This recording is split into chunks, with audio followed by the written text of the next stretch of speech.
Good evening, everyone. Another episode of Raiders Unfiltered. It is Monday night. We got some shit to go ahead and talk about. So, without any further ado, let me go ahead and kick this thing off, y'all.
Inside Allegiant Stadium for the first time this year. Touchdown Raiders! Touchdown Raiders! And for the touchdown! Through from behind! Ball's out! Big man running! Raiders!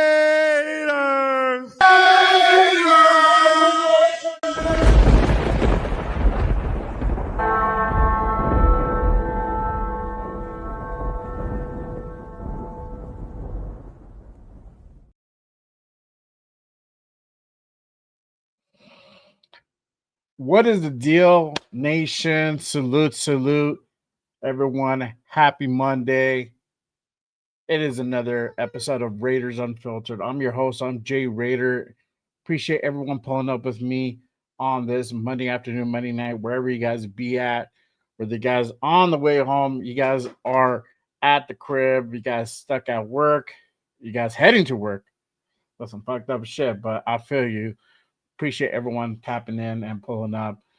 Salute to everyone. Man, oh man, hope everyone had a good weekend. We do have a lot to talk about. A lot of shit that is kind of troubling. I'm gonna put it that way, right? So we're gonna go ahead and get into it. But before I do, as always, I got to go ahead and acknowledge everyone in the building and everyone pulling up. Appreciate you. Go ahead and clock in, hit that like and subscribe button. As always, it does go a long way to go ahead and support the show. Appreciate everyone pulling up. But let me go ahead and do a quick roll call. Salute to my guy Troy Gill in the building. He says, "What's up, bro? We need O-line help. Another pass rusher. There you go. We're gonna go ahead and get into it, my guy. Salute to Robert Pena in the building. Appreciate you pulling up. My guy Ardell in the building. Salute, salute. Appreciate you pulling up. Justin Brown in the building. Salute, brother, with the raid. Hold on, bro. I gotta go ahead and hit the new. I gotta hit the new one. I told you I was gonna make the soundbite. Raiders!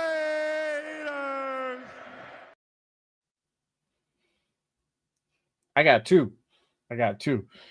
So we're gonna do a damn thing. But appreciate you, my guy, with the Raiders. Y'all already know what time it is. You already know what time it is, man. But let's go ahead and dive into things. We had the game the other day, Raiders versus Seahawks. Some of y'all tapped in with the post game reaction show. You guys got me raw and unfiltered. So it's been a few days. Had time to go ahead and process it.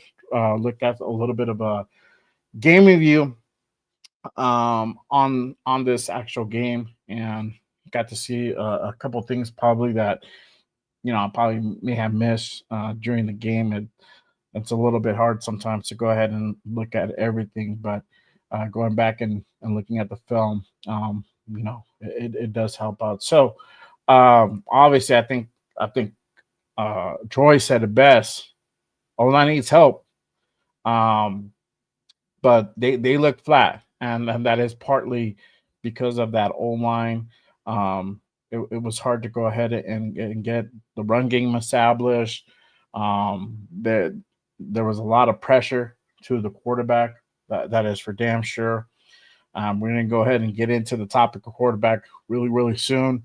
But I think the big thing here is the whole thing with Meredith and JPJ. Obviously, JPJ dealing with some sore ribs. Looks apparently he got punched in the ribs. I didn't get to see quite that. I didn't get to see that when I reviewed film the other day, but nonetheless, he's dealing with a rib injury. He didn't really practice yesterday. I haven't heard anything as of today, but yesterday he didn't practice. He was suited up, ready to go, had the helmet on, but did not practice. The other person, also Alex Kappa, dealing with a rib injury as well. So that also can stem why this partly why these changes were made as well. One thing for sure, Alex Kappa didn't play on Thursday. And that was kind of, a head scratcher, like what's going on with him. Nothing really has been said around Alex Kappa. But now we had found out yesterday with the Pete presser, he did go ahead and let everybody know that Alex Kappa's dealing with a rib injury, right? But I think the biggest thing here is the whole Jordan Meredith, JPJ being put at right guard, and that obviously that's not a strong suit, right? I think everybody and their mother, and even probably to the to the extended point of their grandmothers who watch Raider football know this as a fact. Now, we're all here speculating on why these moves have been made, right? I've gone as far to say they're trying to test the guys out, see where the strength is at. That could be the case. One thing is for sure, Pete is definitely known for making roster moves. I think he made up to like 300 roster moves at one point during one season. It's crazy, right? But looking at that game on Thursday and looking at the performance and the struggles of really providing protection, providing lanes to be opened up for Genty and for everybody else, it ended up they ended up making adjustments later on during the game, but in the beginning it was a real struggle, right? So now my thing is this: if this is a case where this is just a temporary thing where they're just trying to find out where everybody kind of fits into this thing, hopefully we get to go ahead and see that change and be ready by week one. The downside by doing all this is that online does not have time to go ahead and gel, does not have time to go ahead and build that continuity. It's a big deal when it for the O-line to really have synergy, knowing what the other guy's tendencies and what he's going to do on certain plays. It goes a long way. It does go a long way. So for them really having guys mix, jump here, jump there, move over to this position, and not really finding any solid plays to go ahead and really take reps on. I don't know how that's going to go ahead and look at. Could this really push the online to really start clicking? Because if this is a case where we might not see the actual true lineup for the online until week 3, week 4, because one thing's for sure, and I'm gonna put it to you. I love Pete, but I'm gonna say this. Pete said the other day, we have plenty of time. We're gonna figure it out. We have 4 weeks until the season starts, week 1. And even then, Whenever it happens, it happens. Whenever we figure that part out, it's just going to come to us. We're going to figure it out. So to me, that what it says is that there's no sense of urgency on Pete. Pete trying to use like some force type shit, like some Zen master, like he's trying to think he's fucking Phil Jackson. I love Pete, 100%. I'm trying to really be patient. I think Raider Nation is trying to be as patient as possible, but there's some fucking things that are pretty clear cut. You gotta play your guys' strong suit. And I know that he's new, he's trying to get the handle of everybody and whatnot, but it's proven, it's on film. I think what has to probably happen is that he needs to go ahead and slide into that center spot for a few snaps during the game, whether it's on Wednesday coming up on that joint practice or on Saturday. He needs to go ahead and showcase what he can do at that center position. Until then, this experiment is going to go ahead and continue going on, where they're going to go ahead and continue sliding him between, right guard. If they flip him over to the other side, that could potentially happen. I doubt it, but it looks like right now, right guard or sticking him with the twos. Obviously, we're not there. We don't have boots on the ground. We don't know the whole plan. We don't know the whole picture. But there are some things that we can go ahead and make an assessment that makes sense right now. One thing is for sure, the continuity will suffer if Pete waits longer to go ahead and get that line figured out. There has to be a sense of urgency. We cannot wait until the bye week before we want to really have that kind of figured out and like, okay, we're going to go ahead and run it with this one. The longer you wait, the longer it's going to take for them to go ahead and click and get things going. I'm going on this rant because I feel that everybody's mindset is particularly on this exact subject, on the exact issue, because we are pulling our hair at this point trying to figure out like what is the reason behind the coaching staff not being able to go ahead and figure out where everybody kind of fits in this offensive line. For one thing, obviously the tackles outside of Colton Miller and DJ Glaze, that interior, it's literally a question mark. It can go 10 different ways almost at this point. But really quick before I continue on this crazy ass rant, right? And I want everybody to go ahead and sound off. Give me your opinions. Let me know, because I know everybody is kind of scratching their heads at this current issue. I know Troy sounded off earlier. I want everybody to go ahead and sound off. Let me know what your thoughts. What are you thinking? What are you feeling? What do you want to see? Let me know, chat. Obviously, I appreciate everyone pulling up. Look, AOC in the building. Oh, shit. All right, man. We're going to get into you, dog. We're going to get into you, bro. Unfiltered, my guy. Be ready. My guy Ardell says the preseason is for fucking effing around and experimenting sometimes. No, it is, but at also at the same time, there has to be some sense of structure. Like for example, there's certain dudes that are going to go ahead and be your starters, right? And there's going to be certain guys that are strong at certain positions. And if you're still testing the waters, you're having a certain individual run with the twos.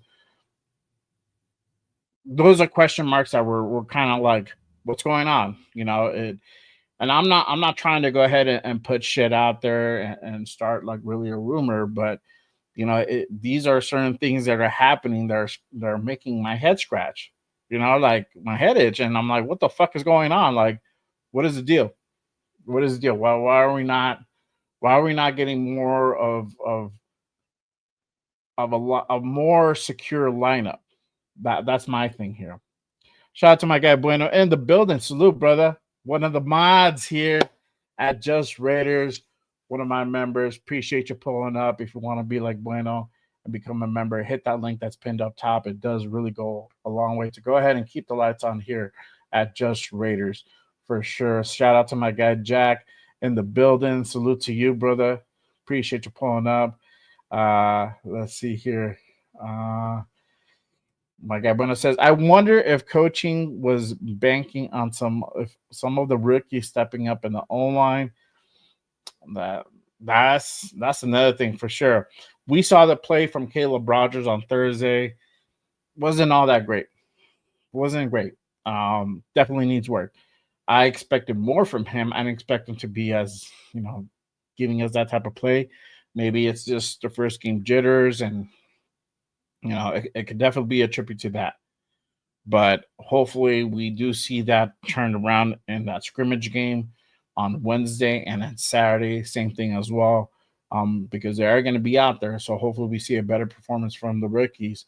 But, that I was thinking it would be that, but I mean, the whole case with Meredith and Jackson, I don't know. I don't think that's what it is.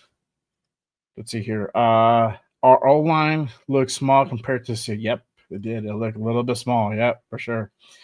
My guy Jack says, I still not understanding why JPJ is not starting at center. Best college center when drafted. Meredith played pretty well at guard last year. And that's the thing. When he played center here, when he got a shot to play at this level, he did great. He did pretty good. And that's the thing. The film is out there. So I don't know what the whole process is. And obviously, Pete's not going to go ahead and share that. We know that. But there's some things that are just kind of clear cut. And I think that's where everybody is, as far as the fan base, is on the same page on that. Like, look, we know what this kid can do. We've seen it last year because he started at that guard position. And as soon as he was shifted into that center position, his natural position, things started turning around. So, I've heard questions on Joe Philbin, on that thought process. I don't think that's him. I think this is a thing where Brandon, Chip, and Pete are trying to figure shit out, because these guys are new. They don't know these guys. They don't know how they perform. They're trying to whatever their reasoning behind trying to shuffle guys around and put these guys on the twos, and swapping these guys from center to guard. I don't know. But the biggest message that I want to go ahead and kind of portray here is that there has to be more of a sense of urgency from Pete. We can't fucking Zen master this shit to kind of unfold before us, and we'll fucking know. There has to be more to it. There has to be like, look, there's certain guys that are good. You should have seen it by now. I think this is the third week of training camp, or heading into the third week of training camp. You should see it by now. If you haven't seen it within 3 weeks, you had, on top of that, you just came from OTAs and minicamp. You should have some type of a perspective on your offensive line. And if that hasn't happened, I mean, what are these guys just not playing good during practice? Like, there has to be more to it. And that's what I'm thinking. There has to be something more to it. But it's been 3 weeks in training camp where they're, pads been going on for 2.5 weeks. So there has to be something. You should have seen something by now. So this whole Jordan Meredith, Jackson Powers experiment that's been going on, there has to be some type of ending coming to it really soon. So I don't know. I don't want to go ahead and hit the panic button yet, but it is important that they get this figured out for the whole continuity. They need to start being on the same page. That starting line has to they have to go ahead and start building relationships on how they're going to go ahead and play come week 1 and so on. If they start now, the better chance of them clicking faster. And I'm gonna say this: Run said it best on Saturday. He's like, if they haven't changed the line, don't fucking change it.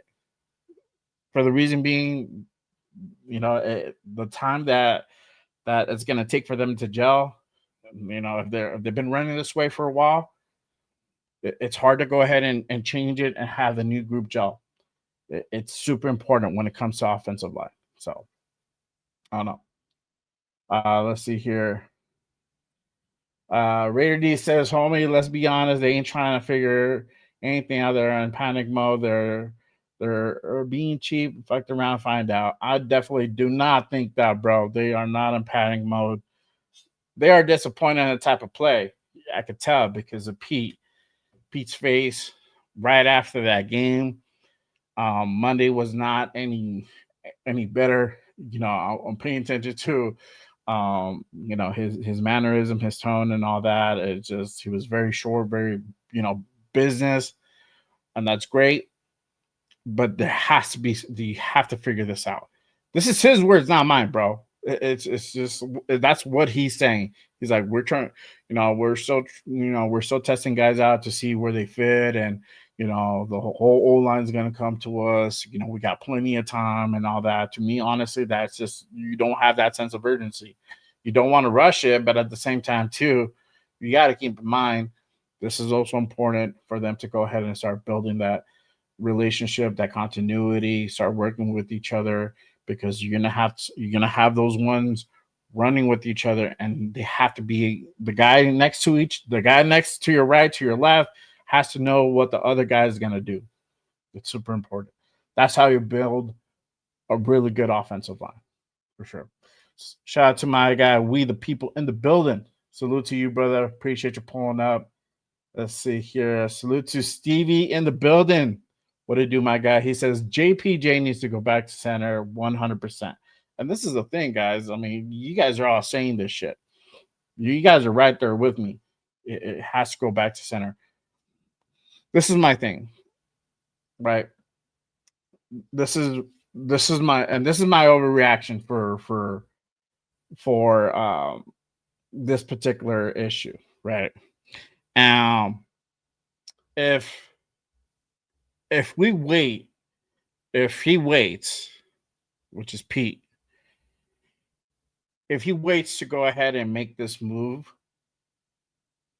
in 2 weeks from now, week 1, how long is it going to take the offensive line to start being in sync? You guys answer that question for me too. How long do you guys think it's going to take for this offensive line to really start gelling, to be on the same wavelength, to be effective offensive line? Because if you're moving guys around, you're testing to see where everybody fits and yada yada, and you come out, you run week 1 with what you think are the guys, and now you flip JPJ back to center. How long do you think that's going to go ahead and take for them to really start clicking? Because yes, it's not a big move to bring Meredith down to right guard and flip flop these guys, but then now Meredith has to do something different. JPJ has to do something different now. Not only is he having to snap the ball, but also to communicate with this team. Same thing. After he snaps the ball, he's getting ready to go ahead and block the guy in front of him, right? So how long do you think that's going to take? Honestly, I feel it's going to take weeks. If we wait until week 1, you probably won't start seeing something really start being put together until, I want to say, week 5.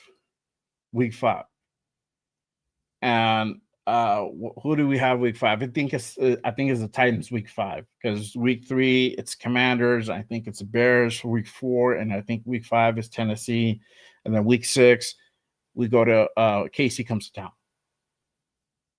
We need to be ready by week 1, week 2, tops. Week 2, we need to be already on our A game, ready to go. It's a home opener versus the Chargers at Allegiant. We cannot have a repeat of last year where we blacked that motherfucker out and we got our asses handed to us. It was embarrassing. I'm not. Let's keep it a bean. It was embarrassing. We cannot have that same type of performance. Week 1, we need to come guns blazing, as we should. We will. But if we don't have a really good game or a solid game, even if we lose and we had a solid game, that's something we can go ahead and build off. If we lose by a field goal, if we lose it by 1 touchdown, that's very close. That's something that we can go ahead and build off, right? If we fought tooth and nail, there was things that we did right, and there was some mistakes that happened, which happens at every game. No game is perfect, but things that we can build off, that'd be great. But if we have a performance like we did on Thursday, where we look flat, we can really get on the same page with some of the guys. Blocking was terrible. No lanes were open up till like literally, I think halfway through the second quarter. We started getting some lanes open up. Nothing for Genty. It's gonna be a hard game. It's not gonna look pretty. We're gonna go. It's gonna be possibly another repeat of last year versus the Panthers. And you already know these dudes are in the chat. They're talking shit. We have a lot to prove this year, but we need to be ready. If we want to have, a productive season and not go off, 5 games projected. And we're going to get into that in just a bit. But if we want to do better than that, we need to be ready. And that starts with the offensive line. 100%. 100%. Really quick, let me go ahead and go back to the chat again. Appreciate everyone pulling up on this Monday night, Monday afternoon, wherever you guys be at. If you guys are at the crib, you guys are at work, you guys heading home from work. Appreciate everyone pulling up. Salute to everyone in the building. Let me go ahead and go back to the chat really quick. So my guy, We the People says it take between week 3 and week 5 for this offensive line to get ready if they can't get it figured out by week 1. That's right on par for sure. My guy, what up? My guy Billy Dibbs in the building. Salute to you. Appreciate you, man. Hope you have a good shift, brother, for sure. My guy Jack says, what does everyone think on Pete's son as O-line coach? So far, a bust. Based on everything I've seen, he's doing a poor job. More to continue. I don't know, man. I haven't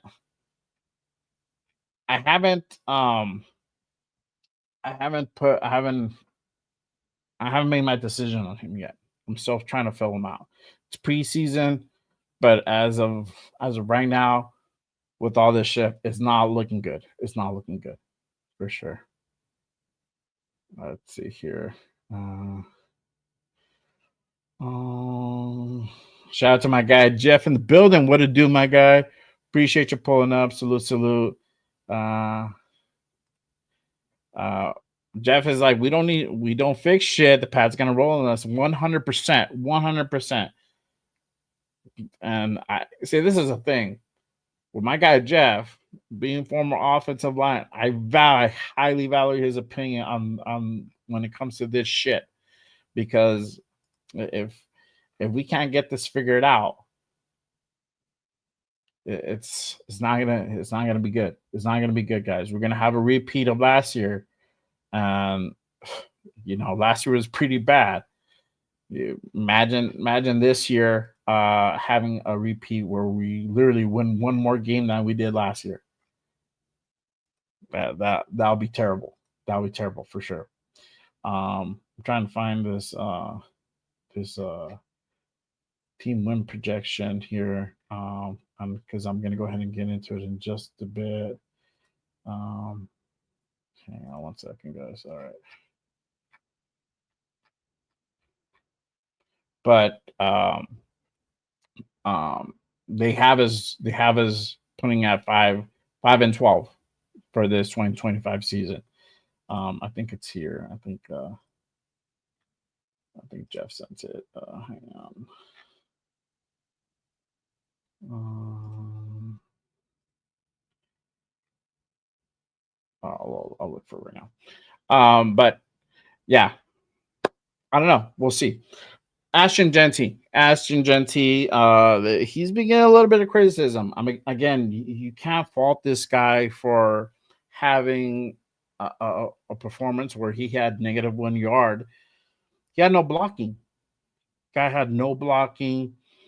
We saw how there was no lanes that were opened up in that first quarter. It really didn't happen until the second, probably the beginning of the second, maybe more like mid second.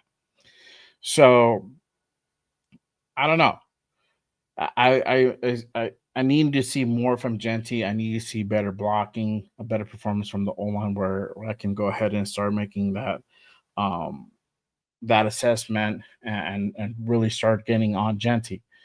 As of right now, it was only 3 snaps, you know, two, one for like 3.5 yard carry, and then the other two for losses. So um yeah, I'm not sold. I'm not sold on it yet. Um, that's my thing. I'm trying to find this projection thing. I saw it earlier. Uh, there you go. I'll pull it up right now.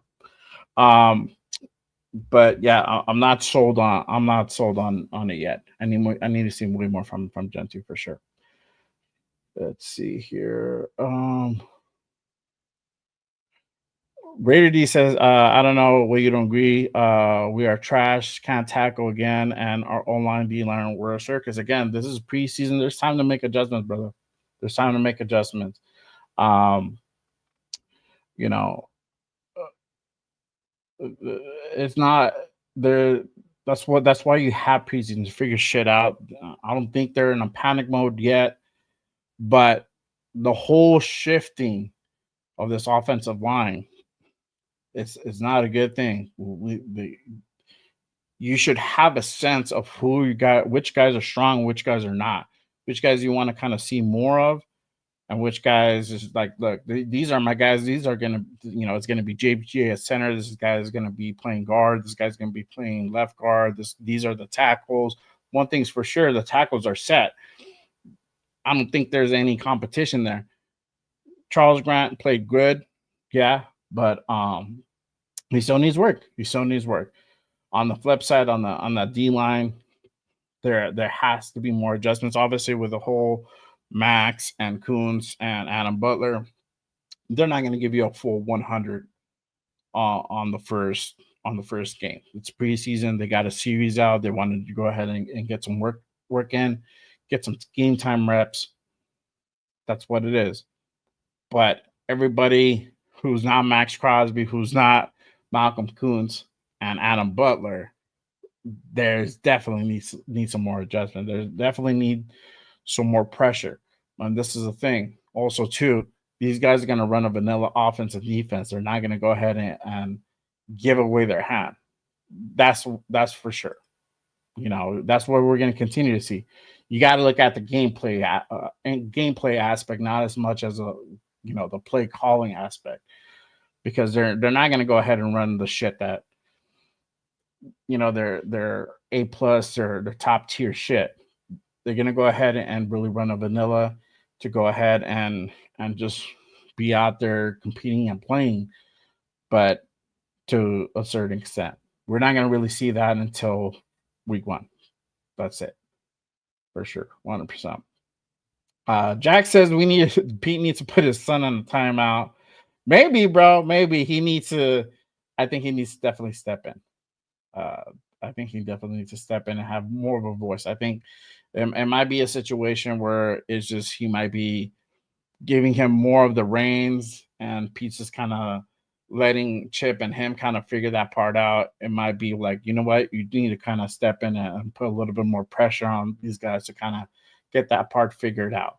If you're gonna run with Meredith, all right, you're gonna run with Meredith, and if you're gonna have JPG at center, JPJ at guard. All right, cool. If I mean, obviously the play should be JPJ at center, Meredith at guard.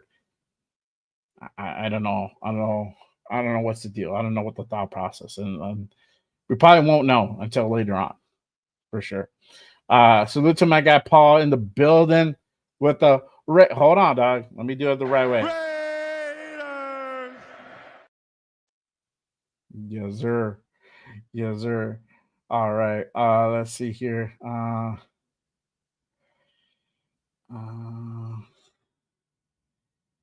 Yeah, see. The online gameplay was pathetic. There you go. See, for sure, for sure. But let me go ahead and continue on. Um, we're gonna go ahead and um go more into this, but um, let's touch on the thing that's clear and evident. QB gameplay, right? Um, there was Gino's outing was solid, you know. Um, there he hit Tucker, that was a good play. Running out of the pocket and finding Tucker. Tucker made the catch as a vet he is. Try to hit Thornton on that back shoulder. Thornton couldn't catch the ball. Ball was right there though, and that's a Thornton play. Um, he should, for all intents and purposes, should have caught that. Didn't. I think he miscued with Jacoby. But other than that, he looked cool. We're gonna see more of Gino. Hopefully, come Saturday, maybe have him play half a quarter, and we're gonna see more body of work. That's what we should. That's what we should see um, from him. Definitely more body of work, right?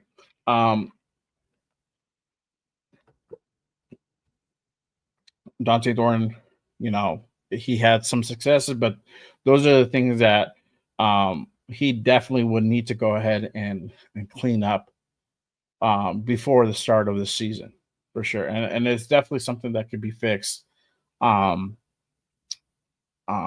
in my opinion. It's something that you work through during camp. The scrimmage, obviously, on Wednesday is that joint practice is going to be something where he can go ahead and definitely go in there and definitely clean shit up.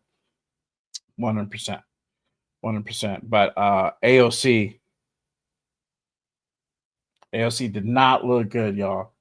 He did not look good. I'm going to go ahead and kind of recap this really quick. I'm going to go ahead and play. And again, shout out to my guy Raider Alex. If you don't follow Raider Alex, head on over, give him a quick follow and subscribe also on YouTube. Coming with the fire content, but they did go ahead and put out this, and this is from Thursday. The 2 interceptions by Aiden O'Connell. Lots of time airing it out down the sideline, and this one is intercepted. Josh Joe bringing it back for Seattle. Well, they picked on him. Pressure coming. And an interception. Nehemiah Pritchett with a second INT for the... Yeah. Did not look pretty. I mean, one ball severely underthrown. Couldn't hit Dante Thornton. And then you got the second pick right there. Did not look prettier as well. And a lot of this was bait by the defense for having Connell do certain actions, and that last one's definitely he got definitely baited on there, where they were applying pressure to him to go ahead and release that ball very quickly. And that also too line struggled to go ahead and try to provide protection as well. So, but there was aside from those two, there was balls that were overthrown. There was balls that were ground balls that he grounded, and it was not intentional. And this is the same shit that I saw on open practice on that Saturday that I went. It wasn't really any different. Um, and I thought, to me, it was just maybe he's just rusty. This was on Saturday. To me, I thought he was rusty. Maybe he just needs to go ahead and kind of get back into the groove. You literally had almost a week of 5-6 days, whatever it was, to go ahead and make adjustments and improve your timing and all that good stuff. Failed to make it. Looked the same. He had trouble connecting with Johnson, with Colin Johnson, number 17, until I think it took him till like his fourth, fifth attempt to really find Johnson and connect with them a couple of times. But this is basically the same AOC we were seeing from last year. I don't know if anybody feels the same. Let me know down in the chat. Let me know how you guys were feeling when you were seeing AOC out there. Was this giving you guys trauma from last year? Because for me, it definitely was. And I was ready to go ahead and pull my hair out. I don't know who said it the other day. You were yelling at the TV. I was yelling at the TV. It's fucking preseason. I shouldn't be yelling at the TV like that. But that's what AOC brought out of me. So I don't see a progression from AOC. I don't see him being right now at this point. I don't even see him being on this roster. And this is gonna be my overreaction to AOC. If God forbid, I'm knocking on wood right now, if we keep AOC and Gino goes down and this kid is back behind center and running this offense, we're going to see a continuation of last year. Tell me if I'm wrong. And AOC, you're in the chat. Tell me why I am wrong. Because that play that we saw on Thursday, the play that I saw on Saturday, the Saturday before, is not indicative of somebody who is progressing, somebody who's been working hard in the off season, who's been doing this and doing that. I didn't see that. We didn't see that. All eyes were on you, and yeah, you got a touchdown, but it took, I think, what was it, a quarter and a half or something like that to go ahead and get that touchdown, where a rookie, took 4 or 5 minutes of game time to go ahead and get a touch. Excuse me. I think it was he got it towards the end. So it took him about 8 minutes of game time to go ahead and get a touchdown. Yeah, it was with, a lesser defense, guys off the street, boards, or whatever you want to go ahead and call it. But the kid was able to go ahead and produce offense, produce work in that time frame, where a guy who's been in the league for 3 years, y'all. This is not Aiden O'Connell year 1. This is Aiden O'Connell year 3. And if Aiden O'Connell stays at QB2 and he, for whatever reason, has to run this offense, we are going to see the same type of offense we saw last year. That 5-12 will become a reality. That will be a reality. Let me know how y'all feel in the chat. This is my overreaction to Aiden O'Connell and his future. I don't see him.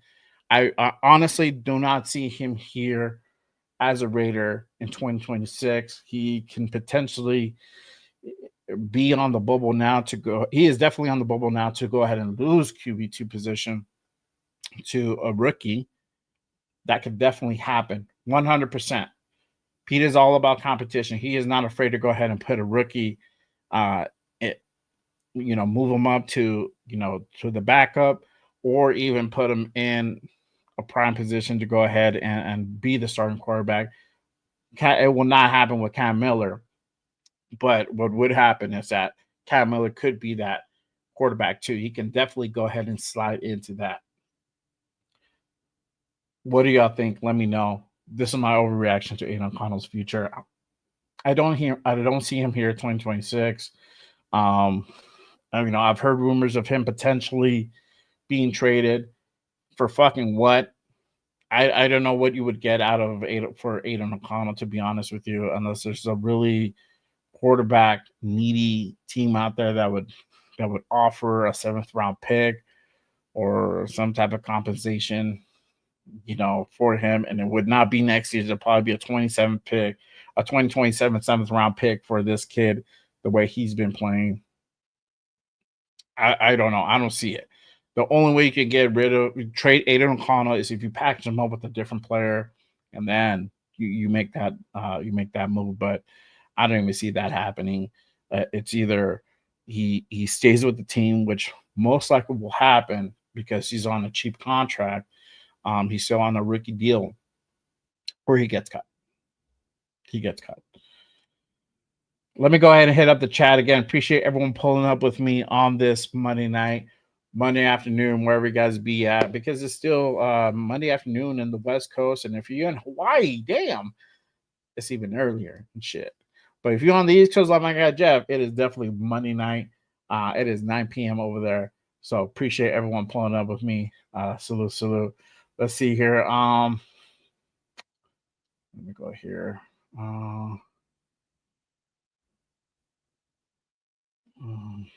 Going through the chat, guys. Shout out to my guy Egalitarian in the building. What it do, brother? Salute.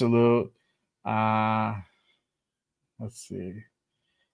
Yep, 13 missed tackles, bro. It is that. It's fucking insane. And I put out a reel on Instagram and a short on YouTube of exactly that. Talking about there was a lot of missed tackles. My guy Jeff says, I just don't get how New England, with a new head coach, new OC, new DC, new players, and so on and so forth, come out with a hot hand, play so damn well. We came out with the same situation. We shot ourselves in the foot, and look, yep, 100%. Yeah, looked like an expansion team. Yeah, we did not look good at all, for sure. 100%. I think you hit the nail on the coffin. So I don't know exactly what's going on. If they're really trying to keep shit under wraps and try to fool everybody, I think they fucking won. I think they won, bro. 100%. Shout out to my guy Tony Chef in the building. Salute, my guy. Appreciate you pulling up. I haven't seen you for a minute. Glad you're back. Glad you're in the building. Welcome for sure.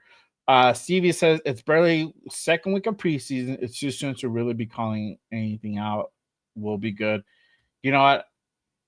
I like and respect your optimism. I'm the same way, bro. But let's keep it a bean. There's certain shit that we're all scratching our heads because we all kind of know the obvious of who's strong at certain positions and who is not.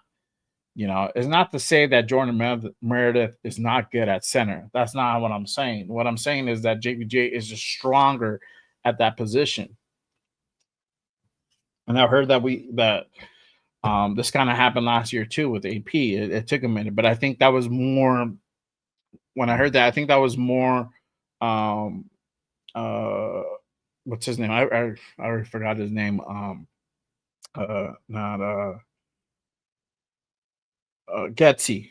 I think that was more Getsy making that call than it was AP, and we knew that AP struggled with running shit the way he wanted.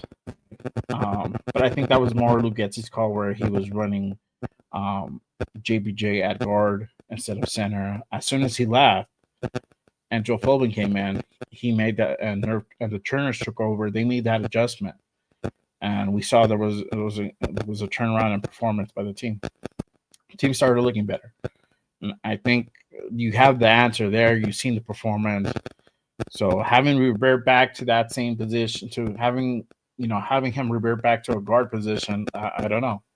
I don't know if they just want to get him reps in, and or they really want to test him out to see what he can do at guard. But the strong position would be at center. He is that leader. It's just what he's good at. Bottom line. Let's see. Raider D says Gentry is a high pick. He needs to be creating his own. Okay. All right. Let's see. Let's see. Go down a little bit more. Shout out to my guy Geomex in the building. What to do with the raid? Hold on, dog. Let me do it right. Raiders. Yes, sir. Let's see here. Shout out to my guy Alec Game in the building. He said Jackson and Lobby had a real good game. Yes, sir. We're gonna go ahead and get into those two guys in just a bit, for sure. Action Jackson. There you go. That's that might be his new name, bro. That might be his new name for sure. He did. There was some adjustments made in the second half, but honestly, man, that fucking play was bad. And this is the thing. He was starting to find guys, but these guys had to make extraordinary catches to go ahead and catch the ball, right? Where there was a defender more than an arm length away, where guy was basically open, and the timing was not there. Timing was off all around. I was not impressed with AOC, and I was hoping that he looked, because there was a lot of reports saying that he was looking better. He was doing all this stuff before camp and working on all this shit, but I saw it on Saturday myself. Did not look. He looked bad, and there was a continuation of that on Thursday versus the Seahawks. So I don't know. Let's see here. Yeah, see, hurts to watch it again. It did. But I had to do it. Let's see here. Okay. Bachman been catching. Yeah, we're seeing some progression from Bachman, which is good. Let's see what he could possibly become. Maybe a fourth, fifth wide receiver. Jackson, I think, is definitely in contention of that. And we're gonna go ahead and look at that catch from earlier for sure. All right, let's see here. Jim Mike says, I'm still all in with the coaching staff and the quarterback. I am too. But my thing is this: as fans, as a guy who literally covers the team and talks about it, I'm gonna question shit. I trusted the process. If you guys heard me on previous lives, I have been saying this, just trying to figure shit out. We got to be patient. And when we had a preseason game on Thursday, we did not look good. There was it took a while for that line to really start getting some type of victories and open up lanes. We saw Sincere get a couple lanes open. He had a few yards of success. Moser was another guy. So things started happening, but it took a while. And that's the thing. When it comes to this offense, which has a very high potential of being a really high-powered offense, you need to be able to start right away. You need to be able to go ahead and open up lanes so your number one running back can go ahead and find a seam and be able to go ahead and get more than 3 yards on a carry. If we're calling this dude generational, we went out and picked him in 6, a number 6 overall. he needs to be able to do what he does best. And if he cannot do it. And Jack Kenna said it right now, cannot do it with the defender on his face. 100%. If there's no holes, what are you going to do? You're going to swing past that dude all night, all day? You can only do so much with that. You need to get if you're going to go ahead and run a play action fake, you need to be able to run the ball. That's just what it is. 100%. 100%. Let's see here. Jack says he feels the offense will be fine. The defense is what worries me. We're going to get into the defense part of it for sure. And this is the thing, Alec. We got to talk about this stuff. You know, there's definitely adjustments that need to be made on both sides of the ball. 100%. You know, the defensive line, it is what it is. But there was no pressure by them. I think we got just one sack in that game. There wasn't really any pressure. Didn't see a whole lot from Tyree in that game, for sure. We did not see a whole lot from Tyree. And I was thinking we're going to go ahead and see Tyree, but see something from Tyree. And that was not the case. I'll give him his flowers. He did stuff to run a couple of times, but not anything to go ahead and really, rave about, for sure. Rave about 100%. Let me kind of go ahead and keep moving forward. Now we talked about AOC and his future, the Cam Miller hype.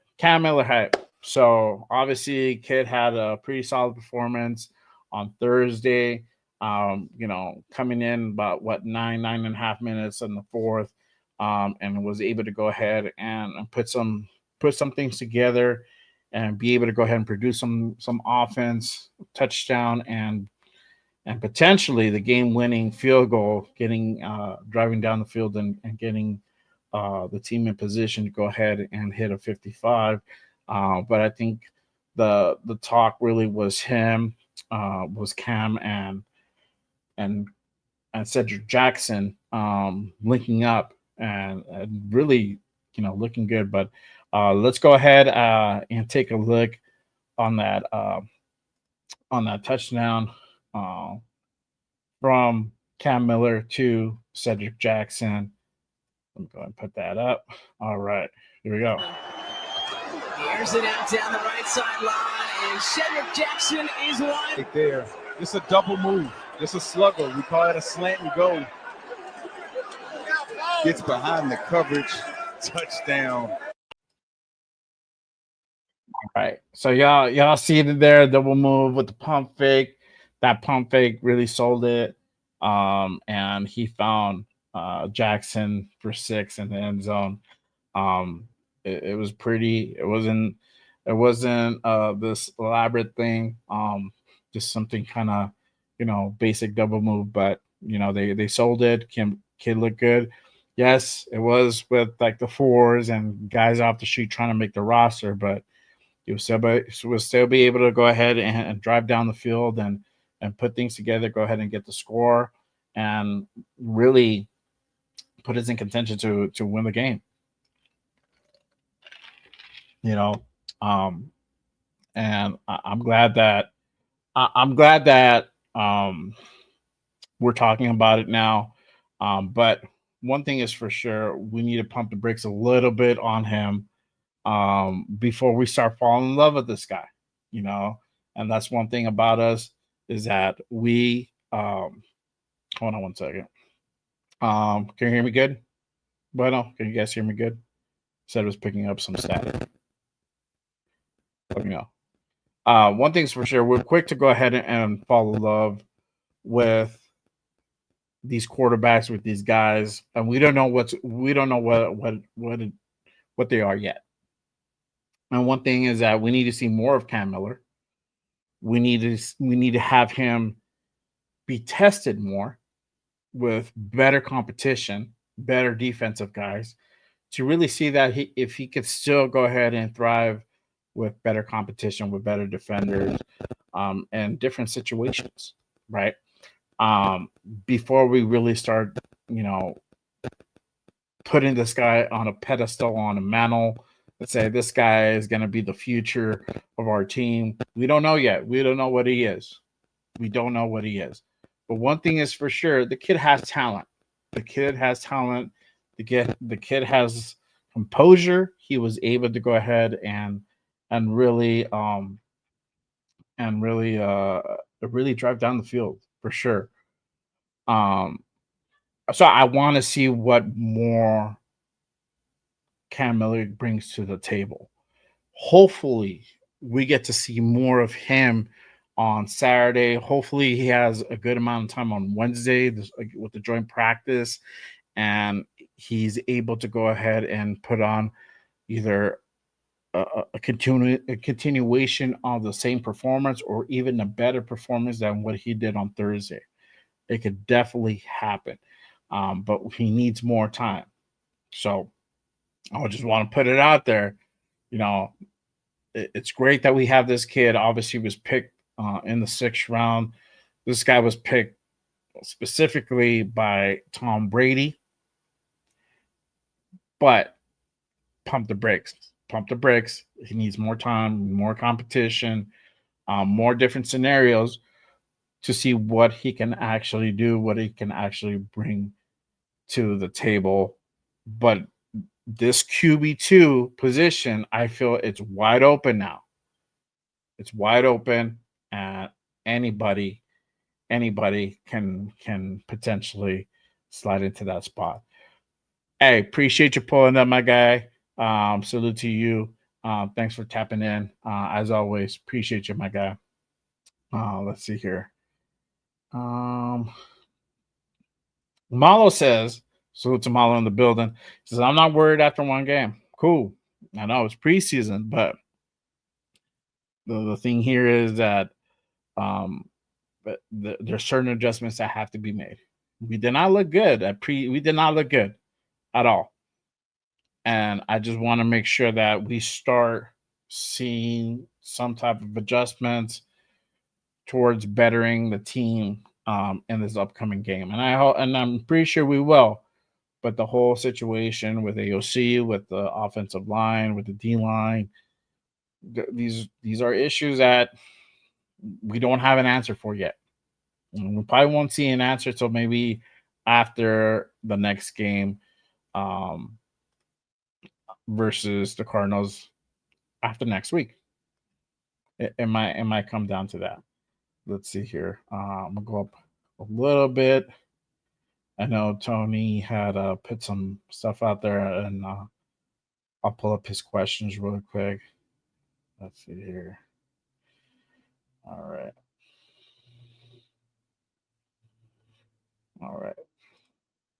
So GMX says preseason is not to think twice and go for it. He scored. Help the Raiders stay in the game. Okay. Yeah. See, Alex says we definitely do need to go ahead and see some real improvement next game. 100%. 100%. Troy says it's okay to believe Cam Miller is ready to be back up and be ready to play if Geno gets hurt.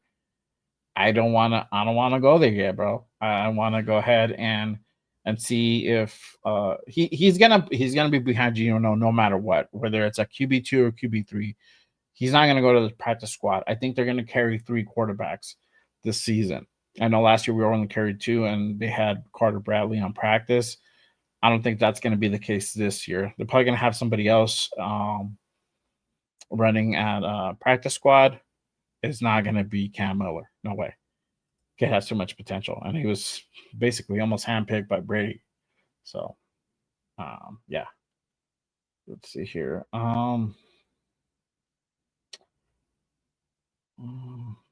Raider D says, where the AFC fanboys at? I don't think they're here, bro. I am not very AOC friendly for sure.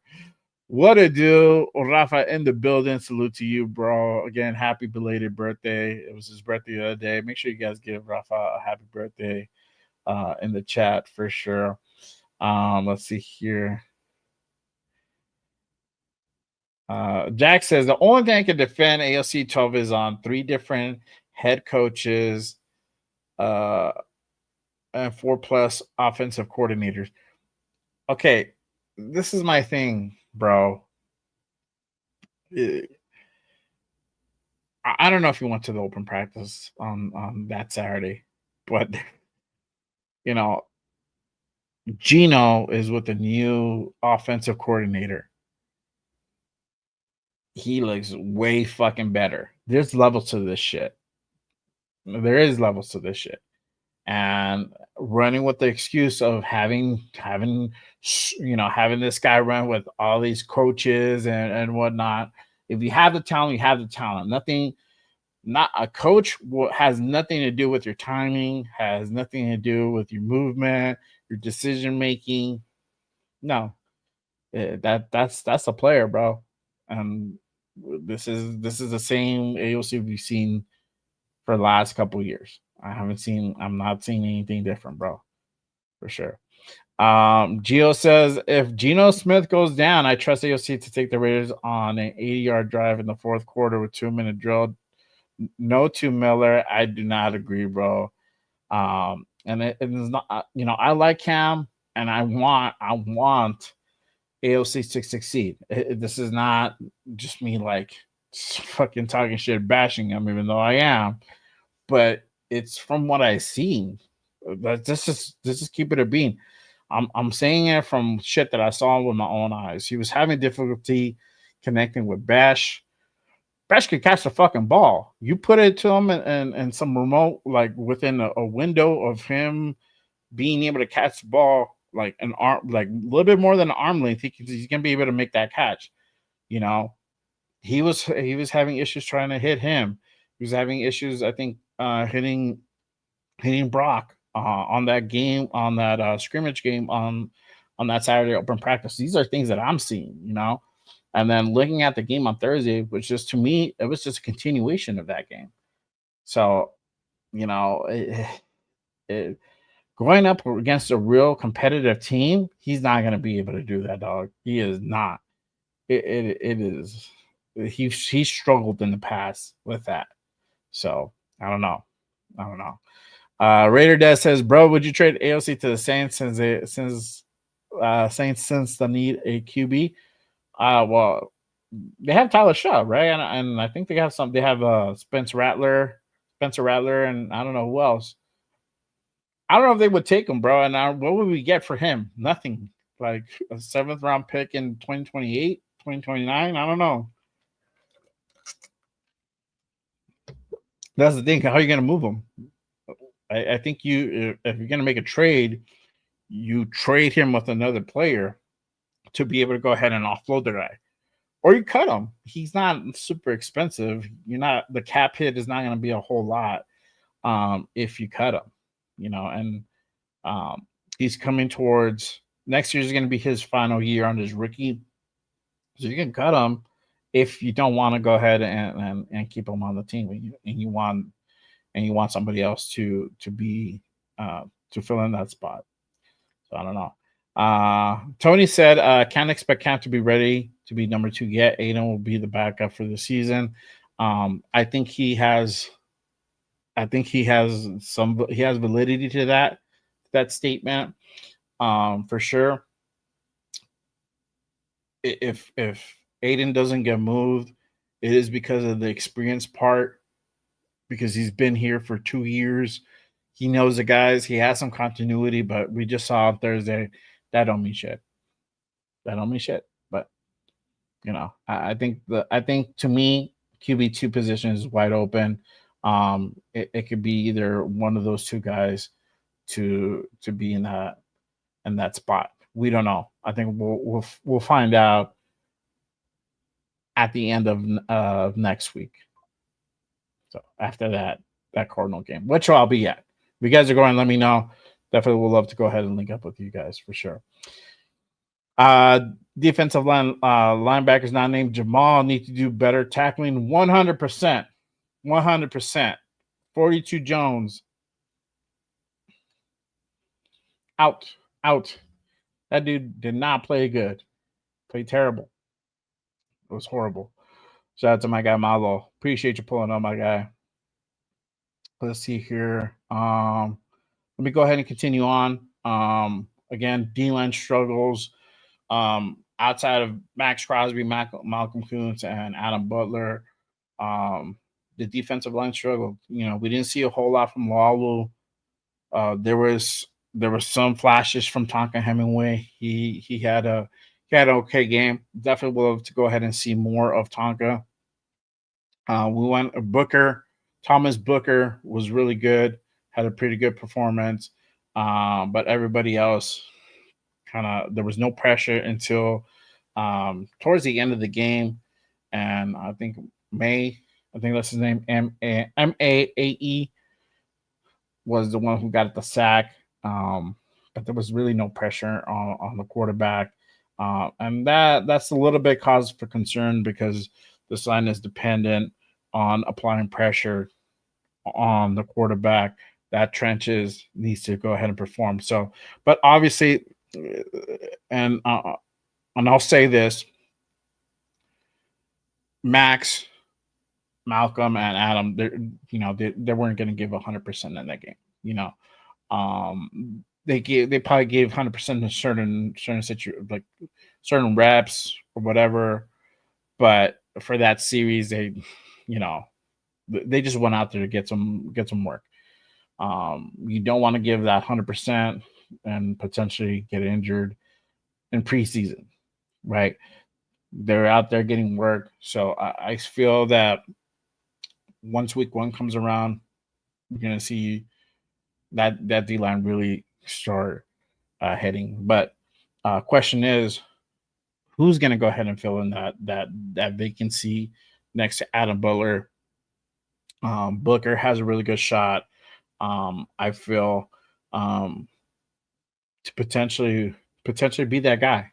And that's the thing. And I was saying on Good Morning Raiders on Saturday with Rundown, that team, that Eagles team, y'all know, has talent up and down the board. And Thomas Booker was, I think, like 3rd or 4th string. And he's talented, but just did not have the talent was so deep that he didn't have enough playing time to really showcase his skills, right? But the talent was there.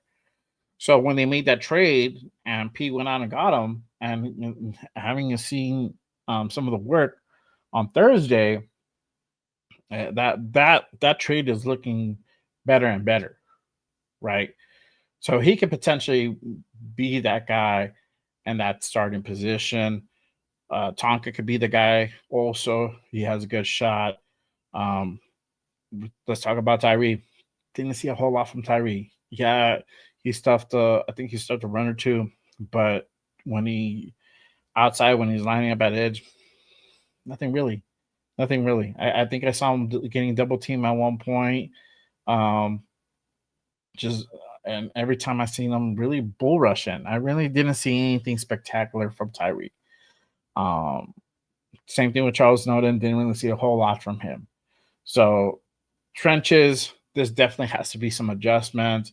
Like to see more of Thomas Booker this coming week and on Saturday to see really what he can really do.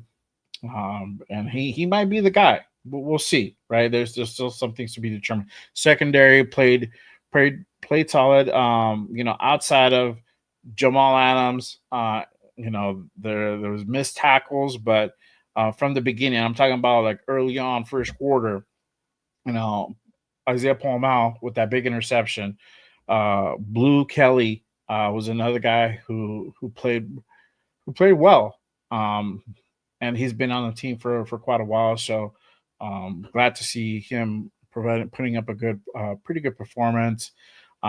Chen struggled a little bit in that game. So hopefully it's just first game jitters, being back with the new, being with the new team type of thing. But, everybody else, second and third and fourth and on, they really struggled on tackling. So that definitely needs to be cleaned up. And I talked about it with Jeff.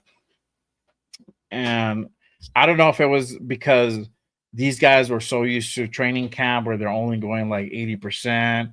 We saw that And I saw that in the open practice where these guys they kind of started tackling each other, and then but there's certain times where they just like touch the guy and that was it. So I don't know if it was just they were so programmed or so used to playing that way that they forgot they were in an actual game. Like, look, you need to go light dudes up.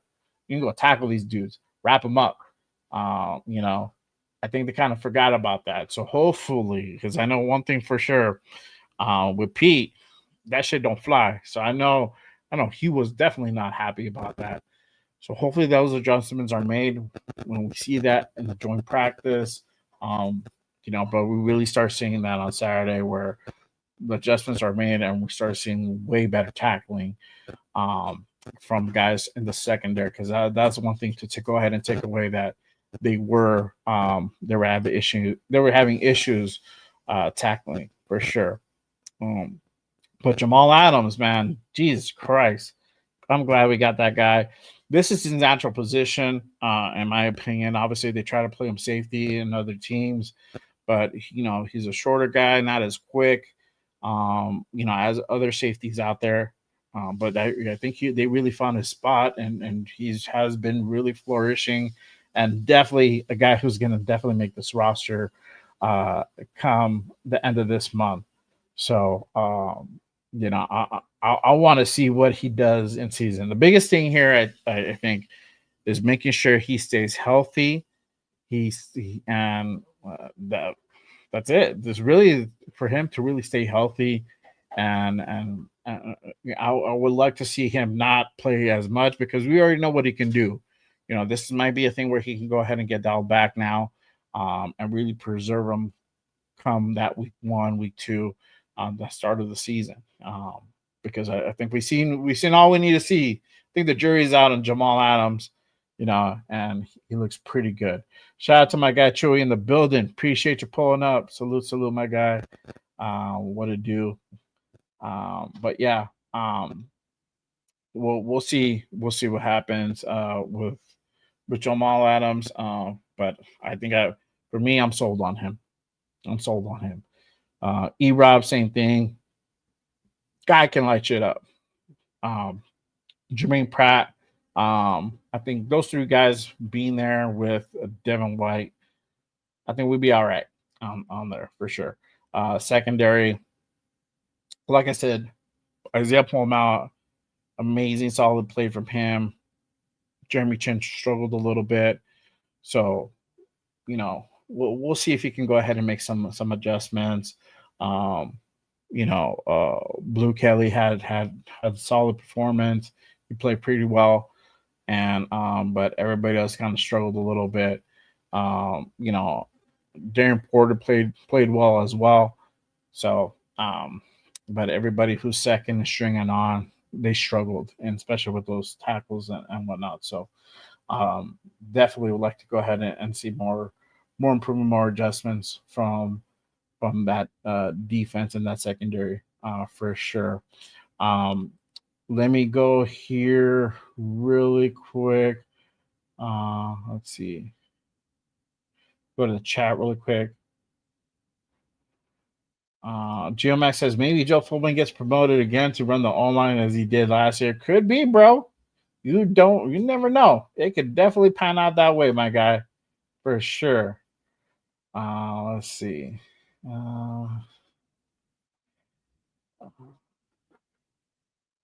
Okay. I'm trying to go ahead and go through here. Alex says Tyree played some good run defense, but still haven't seen that much pass rush wise. Yeah, exactly. I don't know what's gonna happen with Alec. I'm sorry, with Tyree. So again, this is a make or break year for him. Point blank, this guy has to perform. I don't see him on the squad if he has just another same year as he did last year, where it's just like it was okay, it was mediocre, like he had some flashes. Flashes not going to get it done. I'm sorry. For being the 7th overall pick, nope, not really. Let's see here. Get your guys' questions in. Get your comments in, guys. Again, appreciate everyone pulling up with me on this Monday night, Monday afternoon, wherever you guys be at. Hopefully, you guys home at the crib, relaxing. Hope you guys had a good weekend. But if you guys stuck at work, I hope you guys have a good shift. Hope this helps go ahead and make the time fly by and make it a little bit better at work, because I feel you guys. I've been there, done that for sure. Let's see here. Malo says adjustments coming for sure. Definitely need to go ahead and see that. For sure. Hit them likes, y'all. Hit that subscribe if you're new to the show, especially if you're feeling what you're hearing. Hit that noti, because as soon as news comes on, I go on. Don't want to be left out in the dark. Appreciate everyone pulling up on this Monday night. And then I do shows 3 times a week. So outside of this, we have the Raider Connection on Wednesday with the guys. Cheer Linus, LV Raider 10, my guy 4-1 Raider Jeff. We do the damn thing. That's a panel show. And we're back to previewing games, which is great. Very fun. Saturday, Good Morning Raiders. With my guy, the Raider Rundown. That is a guest show. We just had MC Raider on this past weekend. It was a good one. Make sure you guys tap in. We do have a show lined up for this Saturday. Next Saturday, no, most likely we will not, because I will be in Phoenix for that Raiders Cardinals game. It's going to be a good one. And then obviously we're going to start kicking shit off week 1. We're literally right around the corner, guys. I don't know how many days is away, but it's literally right around the corner. And then now the newly formed, again, bringing back the post-game reaction show, kick things off on Thursday. That's always a good one. And you think this is raw, you can get me fully raw. No, pause, fully raw. For those post-game reaction shows. So make sure you guys tap in for that. Let me break shit down. I'll break shit down and let you guys know what I felt about that game for sure. Let's see here.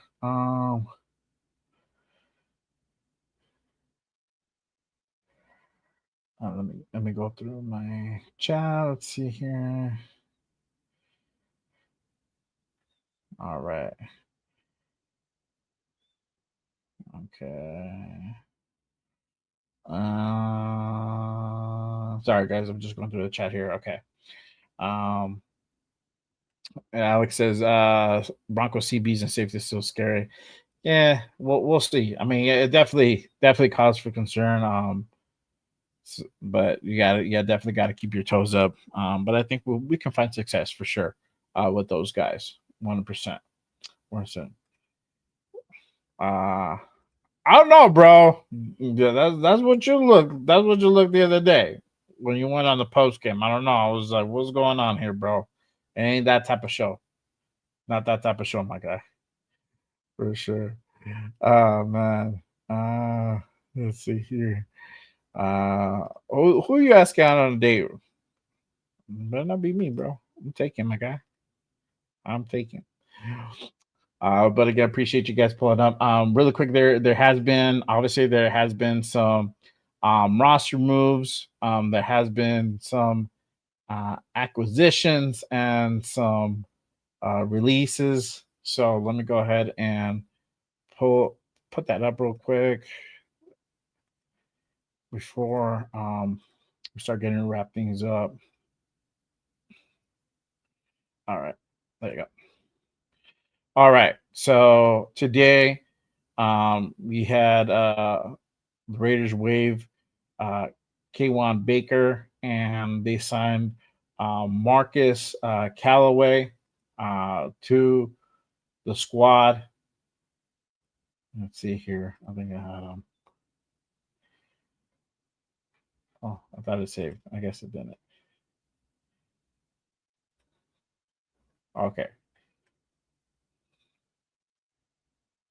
Oh yeah, there we go. All right. So yeah, this time wide receiver Marcus Callaway to the Raiders, And then also they signed Terrell Edmonds from Pittsburgh to the Raiders, another safety added to the safety room. He's officially a Raider. Just signed the other day as well. So picking up two guys um,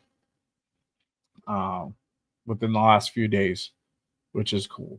So I like, Terrell Edmonds was at headquarters, I think last week, and he was working out with the team, and they made it official. So I like to see what this guy brings to the table. Obviously, to bring in another safety is it's a good thing. It's a good thing. Um, to have some more depth in that safety room, for sure. So those are the roster moves that happened um the last couple of days. So I just want to go ahead and let you guys know um some movements going around. But let's go ahead and I'm gonna go ahead and move forward towards this week's games lined up. Obviously, we got the Niners, Raiders versus Niners preview. Like I said, there has to be some adjustments on that O line. Blocking has to be significantly better. You're going up against Robert Saleh. Remember Robert Saleh? Yep, guy that we thought about bringing in as a possible next head coach before Pete. Didn't quite happen. Well, he's a DC for the Niners, so you already know what time it is. He's had really good success in San Francisco. He's back there again, so got to be on the tippy toes when it comes to that guy. So definitely better blocking, establishing that run game earlier, really really being able to go ahead and run the ball. One thing that I saw from last week was that we're slinging the ball a lot. It's cool, but it has to be a mixture of both. So we that's why I said it kind of reminded me of last year. I started getting those vibes. I started feeling that trauma again about just how we looked last year, just throwing, slinging the rock, 40, 50 times a game, right? And having like a handful of carries, less than 10 carries of the game. It started to look that way. So definitely go ahead and establishing more of that run game. Being able to go ahead and open up lanes, especially for Genty, so we can really start seeing a little bit of Genty and what he could potentially do there. I know Sincere McCormick had some success. Same thing, Moser. Zamir looked okay. Definitely a guy who could potentially be on the bubble. We'll see what happens with him, but definitely establishing more of the run game. AOC, better performance in general. Better decision making. And I think that will happen if we can give him a little bit more time in the pocket to go ahead and make a better decision. Hopefully that's a difference maker. Hopefully that will help. But with AOC, nothing's for sure. Hopefully we get to see more Cam Miller, right? See what the kid can do with Dante Thornton, with Jack Bash, see more of Cedric Jackson. Hopefully he can go ahead and come out more and we see more playing time from him. That'd be a great thing. I think he has the potential of making this roster for sure, as either fourth or fifth receiver. He has that potential for sure, 100%. Flip side of that ball, on the flip side, obviously we need probably more pressure on the quarterback. Trenches need to go ahead and perform. I think we'll see a little bit more time, obviously, from Max, from Kuntz, from Adam Butler. Maybe instead of one, probably 2 series. It's still going to be a limited amount of work. You're not going to see a whole lot, but we'll probably see a little bit more from them three. But I think the guy that we definitely need to go ahead and keep an eye out for will be Thomas Booker, a guy that has potentially the ability to go ahead and fill in that open spot at D tackle for sure. I'd like to see way more from Jonah Walu, right? The guy has talent. I don't know if it was just trying to first game back and getting the rust out. He just couldn't do a whole lot. Hopefully that changes come this week on Wednesday, and then that just follows up and really starts to come out on Saturday. Tyree, with Tyree, you already know what time it is. We need to see something from Tyree. This is a time where he needs to come out and really put out there the shit that he's been working on the offseason, the shit that he's been doing at training camp. He cannot sit there and stand there and think about what he's going to do. He just needs to do it. I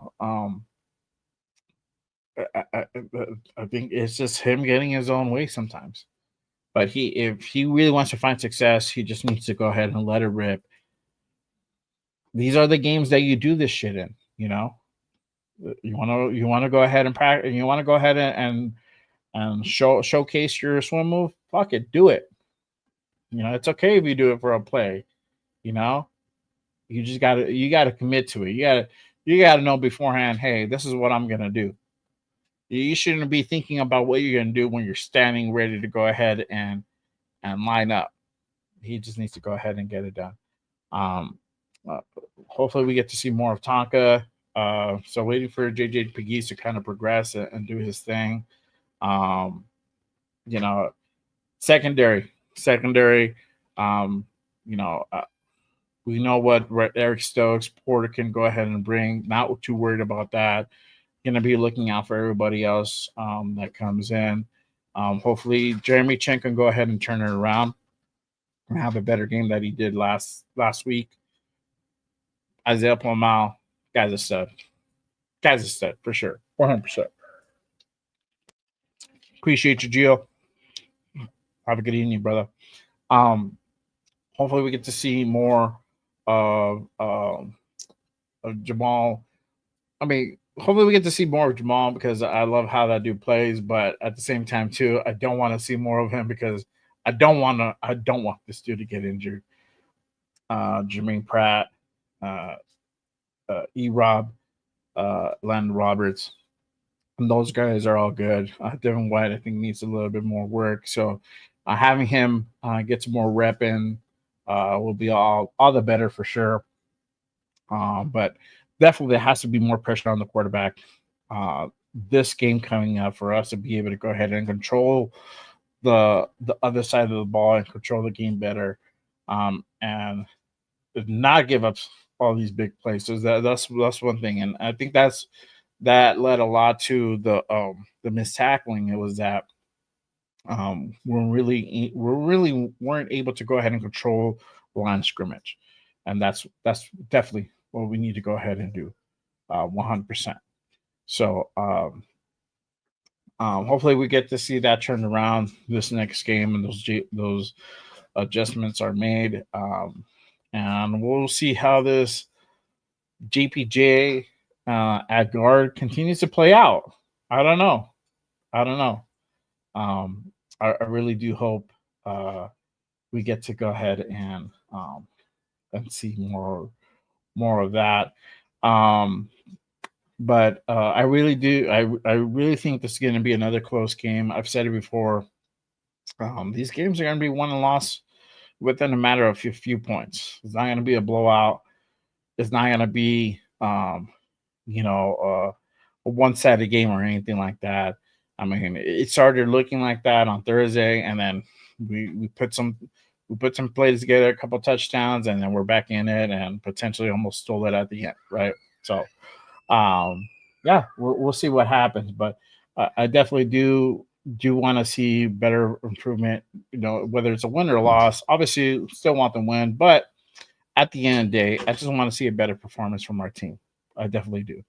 And I hope that Pete and the coaching staff get this line figured out and we're able to go ahead and go into the season with knowing who's going to be where and who's going to be playing what position. So, yeah, we'll see. But well, that looks like that is my time for today, y'all. Again, appreciate everyone pulled up with me on this Monday night. Again, make sure you guys hit that like and subscribe button. I want to hit the like on my boy Rundown for sure. Hit that like and subscribe button. Subscribe, especially if you're feeling what you're hearing. Again, I'm on 3 times a week. I'm on for the Raider Connection. That is on Wednesday. We're gonna be doing the damn thing. That's a panel show with my guys, Jeff, Raider Jeff, LV Raider 10, and my guy Cheeto Linus. We're doing the damn thing. I think Cheeto may or not be on Wednesday. I don't know yet. He's gonna be going to that joint practice on Wednesday. So I don't know. We're gonna figure that part out. So he may or may not join us. And if not, we'll figure it out. It'll probably be just us 3 holding it down. And then on Saturday, Good Morning Raiders with my guy, the Raider Rundown. We doing damn thing Saturday mornings at 10 a.m. Pacific. Make sure you guys go ahead and hit that noti for that show. That is a fire show. That is a guest show. It's going to be a good one on the Saturday. So make sure you guys go ahead and tap in. Obviously, post-game reaction show is going to be on Saturday as well. I'm doing a double header. Good Morning Raiders in the morning. Post-game reaction show at night. It's going to be a hot one. So make sure you guys go ahead and tap into that for sure. But again, appreciate everyone pulling up. I will see you guys on Wednesday for the Connection show. Thank you guys for tapping in. As always, you guys have different choices of content creators. I appreciate everyone pulling up for the show. I hope you guys had a good time. Hope you guys got some insight and you guys heard me fucking rant. You guys hope you guys like the rant. But I will see you guys next time. I'll see you guys on Wednesday. As always, remember, just Raiders, baby. Peace.